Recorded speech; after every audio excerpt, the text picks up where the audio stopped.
طاقت اور دولت کے نشے میں چور، بحریہ ٹاؤن کے مالک ملک ریاض کے سامنے ملک کی سلامتی کی بھی کوئی اہمیت نہیں۔ ملک ریاض نے بحریہ ٹاؤن کراچی 2 کے لیے حساس قومی تنصیبات کی سیکیورٹی کو بھی داؤ پر لگا دیا۔ ملک ریاض کے معاملے پر تاریخ میں پہلی بار وزارت دفاع بھی میدان میں آ گیا۔ منسٹری آف ڈیفنس کی جانب سے بحریہ ٹاؤن 2 کراچی میں تعمیراتی سرگرمیاں رکوانے کے لیے سندھ حکومت کو لیٹر لکھ دیا گیا۔ خط میں سندھ حکومت سے ضلع جام شوروں میں کمرشل سرگرمیوں اور ہاؤسنگ سوسائٹیز کی تعمیرات کو رکوانے کا مطالبہ کیا گیا ہے۔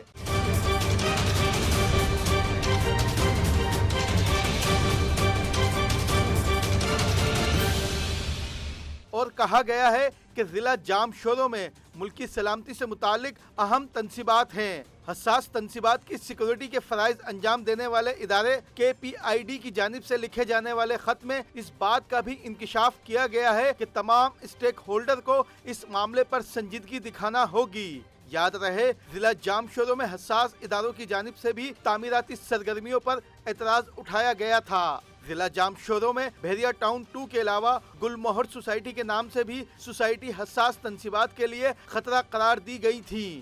سندھ حکومت کی جانب سے وزارت دفاع کی نشاندہی کے بعد بحریہ ٹاؤن اتھارٹی سے رابطہ کیا گیا، تاہم ملک ریاض کی مداخلت کے بعد سندھ حکومت کو خاموش ہونا پڑا۔ یعنی کہ ملک ریاض کے سامنے دولت اور غیر قانونی تعمیرات ملک کی سلامتی سے زیادہ مقدم ہیں، اور بحریہ ٹاؤن 2 پروجیکٹ پاکستان کی سیکورٹی کے معاملات کو لے کر سنگین خطرہ ہیں۔ راشد صدیق، پرائم نیوز، کراچی۔